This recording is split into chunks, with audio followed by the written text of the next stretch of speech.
তো যার PSC, JSC, SSC, HS কোনোটাতে পায় না, ডিসিশন নিছি ওই সময় যে পড়াশোনা করলে ঢাবিতেই করব। অভি ভাইয়া প্রথমে পিএমএ জয়েন করছেন, ঢাবি টপ করছেন, দেন তারপরে যে কলেজ ফার্স্ট সাকিব ছিল সে জয়েন করছে, দেন পরবর্তী সে তো রাবি টপ করছে। রাবি টপ করছে। গ্রেট। সো সাকিব আমাদের কলেজের ফার্স্ট বয়। Okay. কিছুটা আমি পিএম এর খোঁজ পাওয়ার পর থেকে হ্যাঁ। আসলে ভেবেছিলাম যে রেজাল্ট ডাজেন্ট ফ্যাক্ট, এখান থেকে উঠে আসা সম্ভব।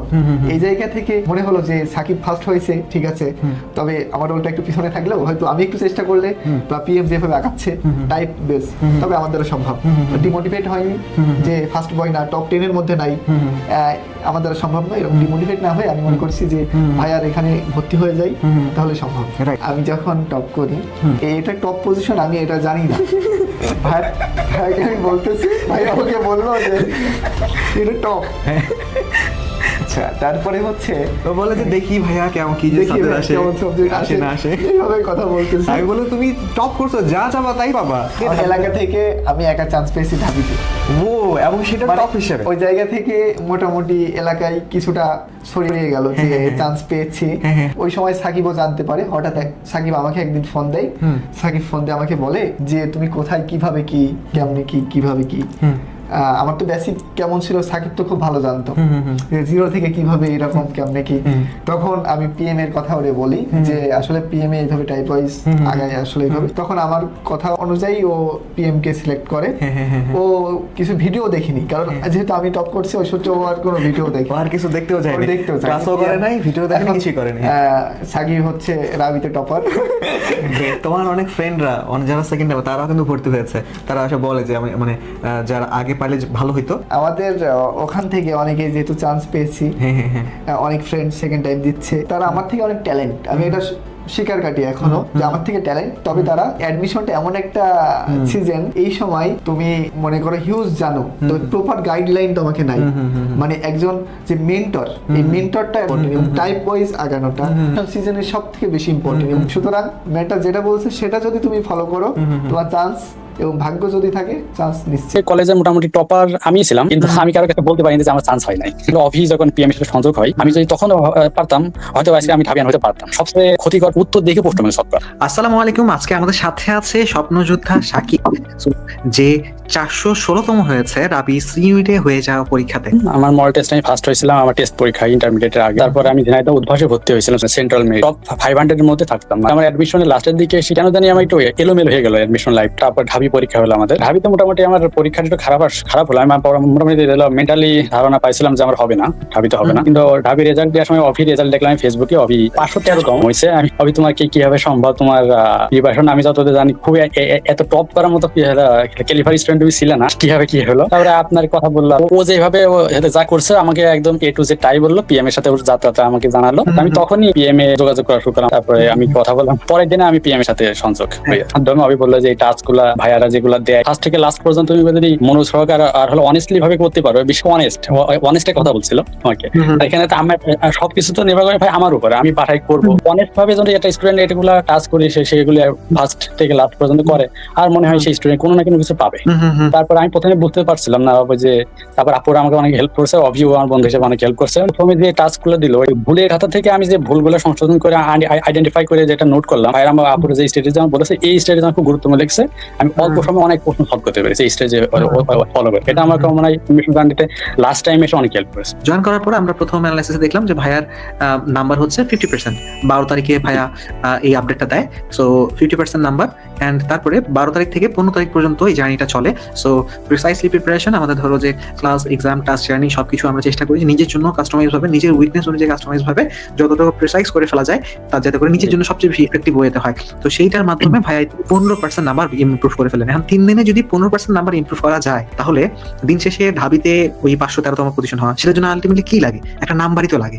লেভেল 2 যেটা কমপ্লিট করলাম, আমি মোটামুটি লেভেল 2 করেই বুঝে গেছি যে আমার কোন জায়গায় ডেভেলপ করা উচিত, আমার কোন জায়গায় আমি ঘাটি আছে। ওই লেভেল 2 করে আমি মোটামুটি খাতা কলমে আমি বসছি যে এই প্রশ্নগুলো সলভ করলাম যে আমার কোন টপিকটা কোন অধ্যায়ের কোন টপিক আমার সমস্যা। টাস্কগুলো করা কিন্তু অনেক কষ্টকর, তুমি 3 দিনের মধ্যে ডান করছো, নিশ্চয়ই আরাম করে করে হয়ে যায় নাই, কষ্ট তো করতে জি হবে না ভাই, জি ভাই অবশ্যই কষ্ট করতাম। আমি প্রথমে কষ্ট করি না এমন না, প্রথমে কষ্ট করতাম কিন্তু প্রিসাইজলি কখনোই কষ্ট করতাম না। আমার কষ্টটা বিফলে যে গিয়েছে। আমার আপু ওই যে টাস্ক কেয়ার ছিল, উনি আমাকে হেল্প করছে যে আপু আমাকে বলছে যে তোমার ভুল টপিক গুলো বারবার করো, একবার হচ্ছে না আরেকবার করো, একবার করছেন রাখবো। এই 3 দিনে আমি ভুল টপিক গুলো কমপ্লিট করে একটু কষ্ট হয়েছে অবশ্য, ঘুম কমেছে।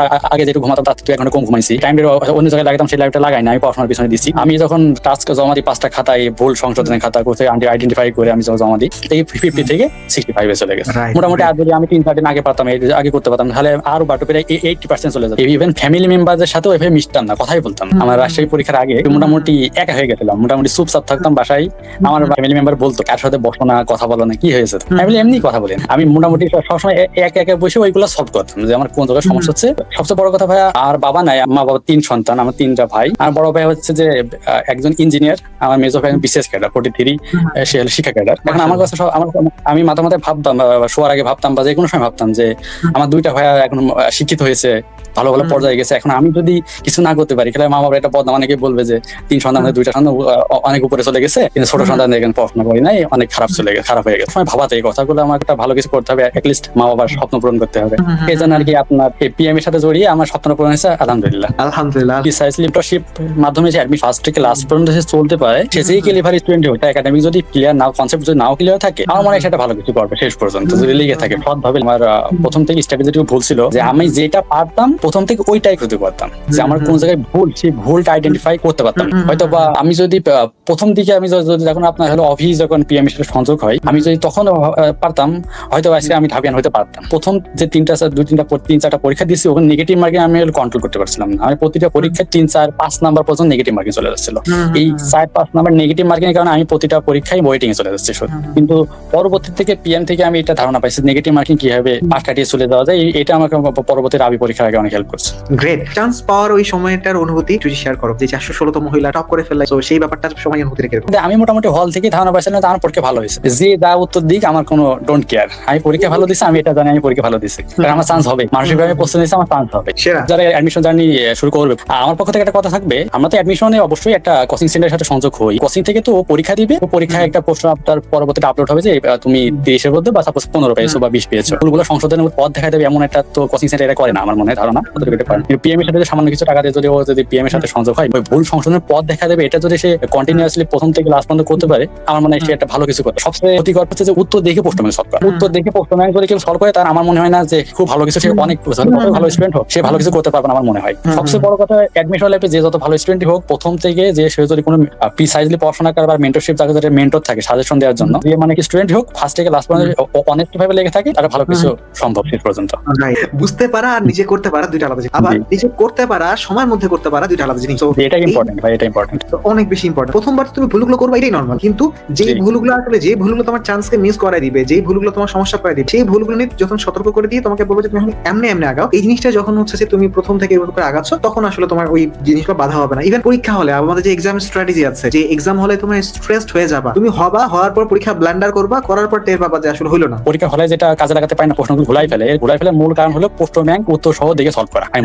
নিজের কারণে আমি এটা ভুল করছি, ভুল আমি ধরতে পারছি না, কিন্তু একজন মেন্টরশিপ এর মেন্টর আমাকে গাইড করছে, ওই গাইডলাইনটা অনেক ইম্পর্টেন্ট হয়ে দাঁড়ায় লাস্ট টাইমে। আমি ওদের কথা কিছু মনে করিনি, ও আপু যেভাবে টাস্কগুলো দিয়েছে আমি কমপ্লিট করার চেষ্টা করছি। লাস্ট টাইমে হয়তো আমি টাইম বেশি পাইনি, কিন্তু আমার মনে হয় যে ওই টাস্কে যদি অনেক একটু আগ মুহূর্তে পারতাম, আমি অনেক ভালো কিছু করতে পারতাম আরো। স্বপ্ন যোদ্ধা যারা আসলে মনে করো ফাঁকিবাজি বা ডিসঅনেস্টি দেখাবে, এই ধরনের তারা হচ্ছে যে আসলে যুদ্ধ সেরা পরিশ্রমটা করতে চায়, খালি শুধু গাইড করতে হয়, তারা পিএম থেকে অনেক ভালো কিছু কাজে লাগাতে পারে। তোমাকে অপরজন শুধু গাইড করতে পারে মাত্র, কেউ তোমাকে আসলে সাকসেস এনে দিতে পারবে না, সেটা তোমাকে নিজে পরিশ্রম করতে হবে। সেই পরিশ্রম করার জন্য তুমি যোদ্ধা মাইন্ডসেটে আছো, বাট একা একা যুদ্ধ করতেছো, হয়তো বা পরিশ্রমগুলো সঠিক জায়গায় লাগতেছে না, সেই জায়গাগুলো কোন জায়গায় ভুল হতে পারে, সেই ব্যাপার স্যাপারগুলো ধরায় দেওয়ার জন্য কিন্তু আসলে সেই মেন্টরশিপের যে দরকার। এবং ভুল ধরায় দেওয়ার জন্য মেন্টরশিপ খুবই গুরুত্বপূর্ণ একটা বিষয় দাঁড়ায়।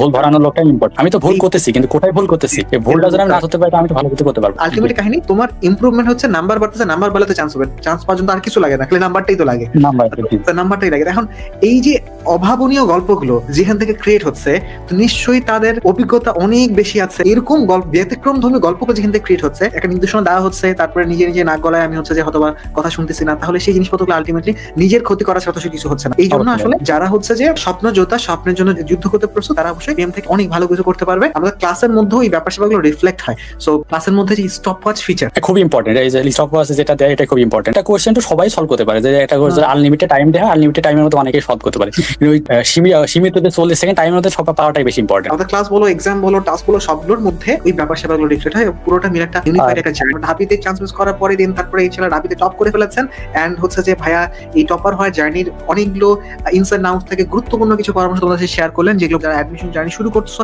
তাদের জন্য অনেক বেশি হেল্পফুল হবে। সো আমরা সবার পক্ষ থেকে অনেক বেশি ধন্যবাদ জানাচ্ছি সাকিব ভাইয়াকে। সাকিব ভাই এত সুন্দর মতন ভাবে জার্নি শেয়ার করার জন্য, এবং একজন কলেজ ফার্স্ট হিসাবে। সো তোমার ধরো যে যারা টপার আছো তাদের জন্য অনেক বেশি ইন্সপায়ারিং, যে যাতে করে এই ভুলগুলো না করা হয়। তো সেই ব্যাপার স্যাপার এবং কি কমন ভুল হয় সেই ব্যাপারগুলো ভাই হাইলাইট করার চেষ্টা করলেন, এবং প্রথম থেকে প্রিসাইসলি প্রিপারেশন নেওয়া এবং মেন্টরশিপের মাধ্যমে সেই প্রিপারেশন নেওয়া। তো একা এত ক্রিটিক্যাল একটা জার্নিতে একা রিস্ক না নেওয়া, সেই ব্যাপারগুলো ভাইয়া বারবার হাইলাইট করলেন। তো সবার জন্য অনেক বেশি শুভকামনা থাকলো, ভাইয়ার জন্য অনেক বেশি দোয়া থাকলো। সো ইনশাল্লাহ তোমার হচ্ছে যে আমাদের রাজশাহী তো যাওয়া হয়, তোমার ঢাকা আসলে অবশ্যই তুমি দেখা করবা। সো আমাদের দেখা হবে, আরো কথা হবে। তো এবং হচ্ছে যে তোমার জন্য অনেক শুভকামনা জানিয়ে আজকের মতো আমরা এখানে শেষ করছি। আল্লাহ হাফেজ, আসসালামু আলাইকুম।